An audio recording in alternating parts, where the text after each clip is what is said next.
중요한 혈관 세 가닥이 있습니다. 그 세 가닥의 혈관으로 심장에 혈액이 공급이 되면서 이 펌프가 움직이게 되는 건데요. 순간적으로 심장마비가 오거든요. 그 제가 아까 말씀드렸던 부분이 차근차근 진행되는 게 아니라 그냥 순식간입니다. 인류가 와서 병원을 가는 데만 시간이 지체가 되겠죠. 그리고 병원에 간다고 해도 뭐 접수하고 응급의학과 선생님을 만나서 여러 가지 이제 준비 과정을 하는데 또 그 채로 시간이 지속되다 보면 심장 근육이 썩습니다. 증상이 나타나면 2시간 이내에 뚫어줘야 되거든요. 근데 이건 뚫어주는 데까지 2시간이잖아요. 자, 심근경색 예방을 위한 최고의 생활습관, 이게 중요할 것 같아요. 미리 예방해야 되잖아요. 네.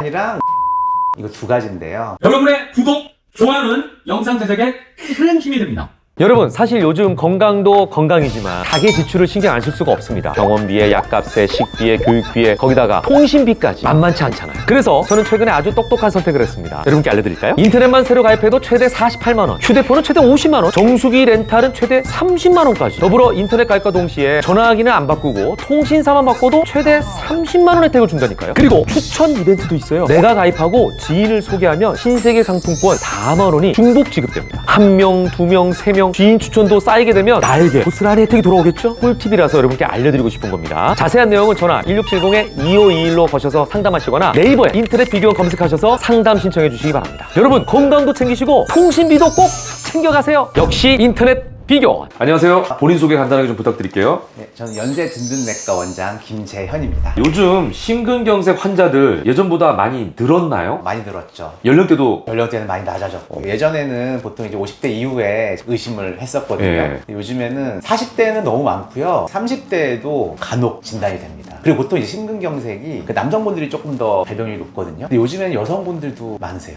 30대 여성분이 좀 가슴이 답답하다라고 예전 같았으면 오셨을 때 제가 이제 심근경색까지는 잘 안 떠올리게 되거든요. 예. 근데 요즘에는 이제 거기까지 다 생각을 하고 진료를 보고 있습니다. 아, 혹시 이렇게 되는군요. 네. 그러면 이게 연령대도 낮아지고 남성이 많았는데 여성도 좀 늘어나고 하는 특별한 이유가 있습니까? 그렇죠. 아무래도 이제 식습관이나 생활 습관 자체가 서구화되고 바뀌었기 때문에 그런 부분이 좀 영향이 있을 것 같고요. 그리고 이제 드시는 것 자체가 인스턴트 식품이나 가공식품이 이제 너무 일반화됐잖아요. 젊은 분들도 대부분 이제 집에서 요리를 해서 드시는 분들은 사실 요즘 거의 없고요. 또 배달이 또 워낙 잘 돼 있으니까 요즘에 배달 시켜 먹거나 뭐 식당에서 사 드시거나 그리고 혼자 사시는 분들도 또 많아지고 하다 보니까 생활 습관이 혼자서 지내면서 그냥 사 드시거나 인스턴트 시켜 드시거나 그런 부분들이 영향이 있는 것 같습니다. 아, 그러니까 생활 패턴이 바뀌면서 오히려 심장에는 안 좋은 영향을 주는 환경이 형성이 된 거네요. 맞아요. 자, 그렇다면은 심근경색 정확하게 의학적으로는 어떻게 정의가 될까요? 심장이 원래 하는 일이 혈액을 온몸으로 보내주는 펌프 역할을 한단 말이에요. 근데 사실 이 펌프도 어떤 영양분이 공급이 돼야 작동을 하겠죠. 그래서 이 펌프, 심장이라는 펌프에 영양분을 공급을 해주는 중요한 혈관 세 가닥이 있습니다. 그 세 가닥의 혈관으로 심장에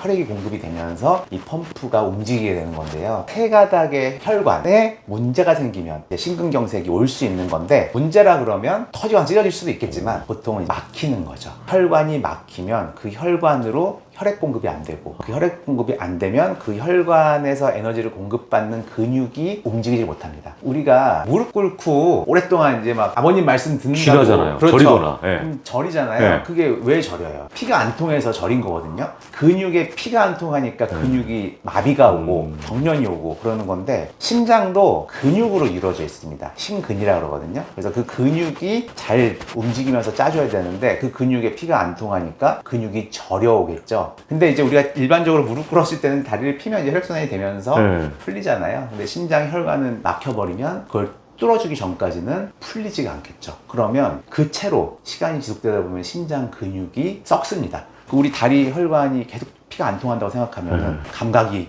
없어지고 그렇죠. 색깔이 변하고 썩겠죠. 그런 상황들이 이제 심장에 생기는 건데, 이제 그 상황, 그 과정을 이제 심근경색이라고 합니다. 말씀을 듣고 보니까 굉장히 무섭습니다. 그래서 심근경색과 항상 따라오는 단어가 골든타임이라는 맞아요. 단어인데, 이 골든타임은 구체적으로 네. 정확하게 어느 정도의 시간인지, 그리고 그 시간을 놓치면 어떻게 되는지 좀 설명해 주시면 좋을 것 같아요. 혈관이 막혀서 근육에 혈액 공급이 안 되고 그 시간이 지속되면 근육이 썩는다 그랬잖아요. 근육이 썩어버리면 그때부터 이제 복구가 안 되거든요. 뚫어도. 그렇기 때문에 이 근육이 썩기 전에 뚫어줘야 된다는 개념이고, 그 시간이 막히고 나서 2시간 이내 봅니다. 그럼 그 막혔다는 거는 심장이 멈춘 시간부터 얘기하는 거예요? 막혔다는 거는 심장이 혈관이 3개가 근육에 공급을 한다 그랬잖아요. 물론 심한 경우는 한 개만 막혀도 심장마비가 올 수 있습니다. 그런데 나머지 혈관이 그래도 근육을 움직이고 있기 때문에 바로 심장마비가 오지는 않습니다. 근데 어쨌든 하나가 막히면 그 막힌 시간으로부터 2시간이에요. 그러니까 증상이 나타나면 2시간 이내에 뚫어줘야 되거든요. 근데 이건 뚫어주는 데까지 2시간이잖아요. 그럼 증상이 있으면 집이든 어디든 증상이 나타났을 때 이걸 병원을 가야 되잖아요. 네. 119를 부르든. 네. 119가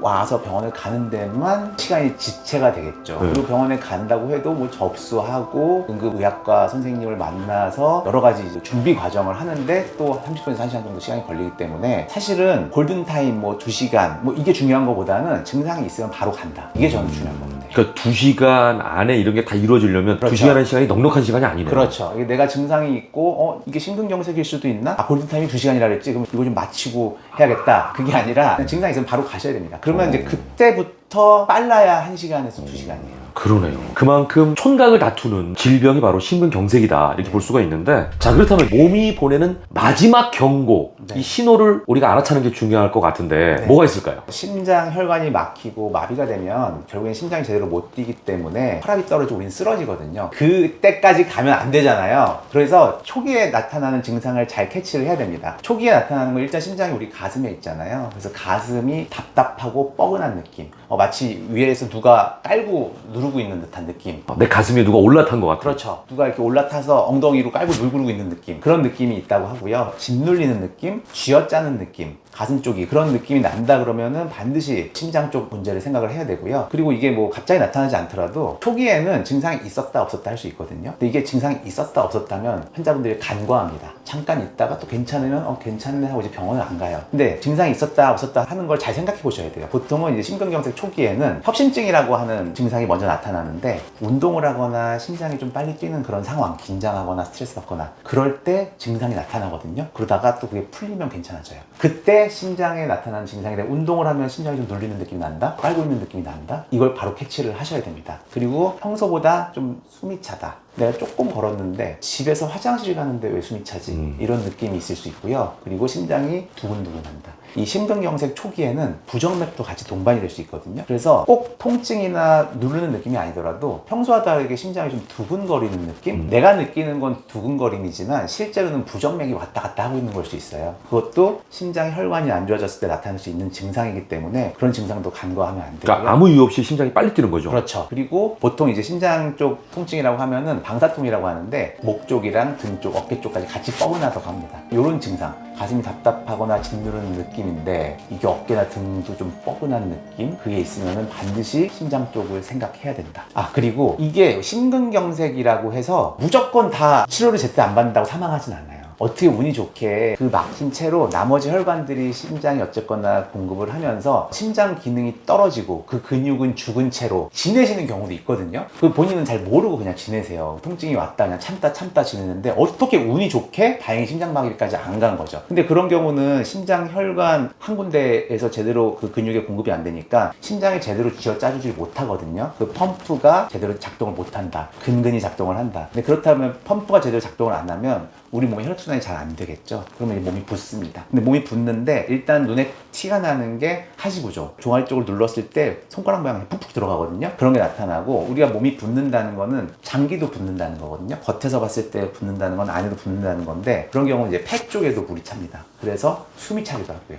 그래서 가끔 가다가 그걸 모르고 지내셨던 분들도 꽤 많으세요. 다리가 붓거나 숨이 차다, 이런 것도 내가 심장에 혹시 뭐가 지나갔나? 이런 걸 생각해 볼 만한 증상입니다. 네. 자, 아까 말씀하신 중에 협심증 얘기를 잠깐 하셨거든요. 네. 흔히 우리가 좀 헷갈리는 게 심근경색과 협심증이에요. 맞아요. 차이가 정확하게 어떻게 되죠? 맞아요. 비슷한 개념이긴 해요. 협심증에서 더 진행한 게 심근경색이라고 보면 되는데요. 협심증은 심장 혈관이 좁아지면서 나타나는 증상을 협심증이라고 그러고요. 심장 혈관이 좁아지면서 나타나는 증상, 그걸 무시하고 지내다 보면 혈관이 점점 더 좁아지면서 막히겠죠. 그렇게 막혀서 근육에 아예 혈액이 공급이 안 되는 상태, 그걸 이제 심근경색이라고 협심증이라고 하고요. 차이는 있는데 비슷한 개념이고 협심증 때 발견을 해서 심근경색까지 진행이 되지 않도록 생활습관이라든지 여러 가지 교정을 하고 약물 치료를 같이 병행해 주는 게 중요합니다. 환자분들이 간혹 소화가 잘 안 된다 또는 체한 것 같다 맞아요. 해서 병원을 왔는데 심근경색일 경우도 많다고 들었거든요. 맞아요, 맞아요. 저희 의사들 입장에서는 철렁철렁한 상황이죠. 왜냐하면 이게 아무래도 진료의 시작이 일단 환자한테 문진을 하잖아요. 뭐 환자가 불편해하는 증상에 대해서 먼저 생각을 하게 되는데 그런 경우가 정말 많습니다. 소화가 안 됩니다. 체했어요. 근데 이 체한 게 사실은 심장 문제인 경우가 꽤 있어요. 체한 거는 원래 위하고 관련이 있는 그렇죠. 건가요? 근데 환자는 답답함을 체했다고 표현을 하는 거예요. 그 환자의 표현은 체했다인데 사실은 답답한 증상인 거고 그게 심장의 심근경색이나 협심증에 나타날 수 있는 증상인데 환자는 그냥 체했다고 표현하는 경우가 많아서 그냥 환자 얘기만 듣고 소화제를 처방한다거나 그러면 이제 병을 놓칠 수 있는 거죠. 그래서 환자분들이 체했다고 했을 때도 저희들은 항상 그 심근경색 가능성을 생각을 해야 됩니다. 근데 물론 위험 요소들을 항상 따져야죠. 이 환자의 나이라든지 과거력이라든지 술이라든지 담배를 하시는 게 있는지 이런 거 따져보고 판단을 하겠지만 항상 심근경색을 염두를 해놔야 됩니다. 왜냐면 그게 순간적으로 오게 되면 가장 위협적이기 때문에 그런 거죠. 맞아요. 그만큼 위험하기도 하고 그만큼 요즘에 많기도 하고요. 혹시 심정지 직전 환자가 보이는 실제 모습을 경험해 보신 적이 있으신가요? 최근에는 아니고 뭐 응급실이나 심장내과 전공의 시절에는 많이 겪었죠. 심정지가 온다면 그냥 갑자기 심정지가 오는 게 아니라 아까 제가 심장에 혈관이 막히고 근육이 괴사가 돼서 마비가 오기 전에 부정맥이 온다 그랬잖아요. 그런 게 부정맥이 옵니다. 심장이 바르르 떨리거든요. 심장이 바르르 떨리면서 혈압이 떨어져요. 그러면 환자는 의식이 처지고 경련을 한다거나 그런 경우가 있을 수 있죠. 저희는 보통 바로 제세동기랑 이제 CPR을 하게 되는데 그런 상황들은 전공의들이 사실 많이 겪는 상황이고요. 그러니까 생각보다 흔하다고 볼 수 있네요. 그렇죠. 그래서 더 무서운 것 같아요. 누구에게나 올 수 있는. 우리가 질병 사망률이 암이 1위고 2위가 심장 질환이에요. 3위가 이제 뇌혈관. 물론 심장 뇌혈관 질환은 묶어서 얘기하도 하는데 2위가 심장. 근데 암보다 사실 더 무서워요. 왜냐면 암은 진단되고 여러 가지 치료 과정이 우리가 고민을 하고 할 시간적 여유가 있습니다. 근데 이 심장은 사실 시간적 여유가 없어요. 진단되자마자 바로 무언가가 들어가지 않으면 환자는 죽을 수 있다. 그러다 보니까 의사들도 굉장히 좀 긴장을 많이 하고 많이 두려워하는 게 심장질환. 응급실 당직 서거나 이럴 때도 제발 오늘 심장 환자가 오지 않기를 기도하는 그런 상황입니다. 그러니까 사망 원인은 2위지만 왔을 경우에 더 치명적이다. 그렇죠. 순간적으로 심장마비가 오거든요. 그 제가 아까 말씀드렸던 부분이 차근차근 진행되는 게 아니라 그냥 순식간입니다. 그래서 그 CPR 하면서 심장 혈관을 뚫으러 들어가는 경우도 있고요. 그리고 심장 혈관을 뚫는 시술 빨리 와서 어떻게 그래도 운 좋게 시술이 빨리 들어가요. 근데 그 뚫다가 심장마비가 오는 경우도 있고.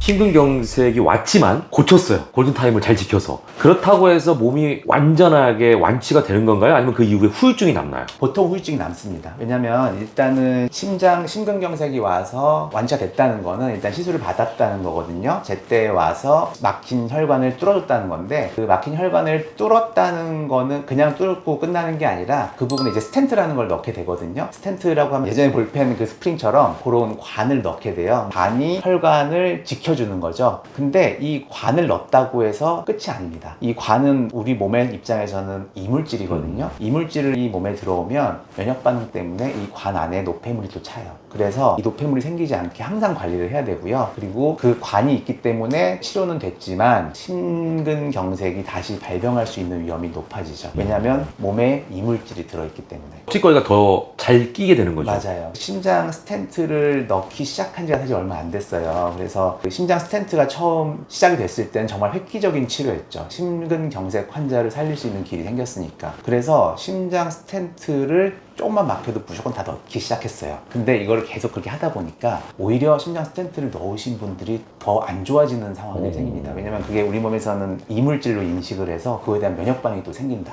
그래서 요즘에는 이제 심장 스텐트를 넣을 것이냐 약물 치료를 할 것인가 그런 부분에 대해서도 계속 연구를 좀 하고 있습니다. 그러면 그 심근경색 이후에 나타나는 가장 흔한 후유증은 뭐라고 생각할 수 있어요? 운동 능력이 좀 떨어질 수 있어요. 아무래도 심장 근육에 데미지가 왔을 수 있기 때문에 그 전에보다는 좀 낮은 강도의 운동을 해도 좀 숨이 찬다거나 운동 능력의 감소 이런 게 생길 수 있습니다. 자, 심근경색 예방을 위한 최고의 생활 습관, 이게 중요할 것 같아요. 미리 예방해야 되잖아요. 네, 식습관이랑 운동 습관 이거 두 가지인데요. 일단 식습관은 우리가 혈관에 안 좋은 걸 좀 피하는 게 좋잖아요. 혈관에 안 좋을 수 있는 것들 중에서 저는 제일 첫 번째를 가공식품을 꼽거든요. 보통 이제 심장 말씀을 드리면 환자분들이 저 그러면 야채만 먹어야 되나요? 뭐 이런 말씀들을 하세요. 근데 우리나라 사람들이 그렇게 고기를 많이 섭취하는 편은 아니세요. 그렇기 때문에 저는 만약 드시던 고기는 드시고 대신에 가공식품들을 드시지 말아요. 가공식품들에는 염분도 일단은 일반적으로 우리가 해먹는 것보다 높고요. 지방도 훨씬 높기 때문에 그런 부분이 심장 혈관에 안 좋은 영향을 미칠 수 있다. 그리고 운동인데 운동도 대부분 환자분들이 굉장히 강렬한 운동들을 생각하세요. 심장이 많이 뛰어야지 내가 심장이 튼튼해진다고 생각해요. 네, 진짜 땀을 뻘뻘 흘리고 내가 녹초가 될 정도로 해야 운동을 했다고들 생각하세요. 근데 네. 그건 오히려 심장에 안 좋습니다. 심장에 오히려 스트레스를 주는 거예요. 우리 몸이 심장이 부담을 갖지 않을 정도, 조금 빠르게 걷기나 가볍게 뛰기 정도거든요. 그런 부분들을 저는 좀 강조하고 싶습니다. 자, 마지막으로 이 영상을 지켜보고 있는 40대에서 60대 시청자들에게 꼭 하시고 싶은 말씀 있으세요? 일단 우리가 기본적으로 나라에서 건강검진이 이루어져요. 2년에 한 번씩 피검사라든지 건강검진에 본인이 체크하는 것들까지 다 통합해서 내 혈관 나이라든지 심혈관 위험도 이런 것도 나오고요. 콜레스테롤 수치도 나와요. 근데 제가 이제 환자분을 겪다 보면 그런 것들을 다들 많이들 무시하십니다. 그래서 저는 1차적으로 그런 부분들에 이상이 있다면 반드시 의사랑 좀 상담을 했으면 좋겠고요. 그리고 나한테 나타나는 증상들을 간과하지 말고 약간의 불편함이라도 일단 병원에서 좀 체크를 한번 해보는 게 좋다. 심장 같은 경우는 기본적인 심전도, 심장 초음파, 혈액 검사 이 정도로도 기본적인 건 파악이 되거든요. 그런 부분들을 작은 증상이더라도 꼭 체크를 하셨으면 좋겠습니다. 기본적인 내 몸에 대한 데이터에 관심을 좀 갖자. 그렇죠. 그 말씀이신 거죠? 네.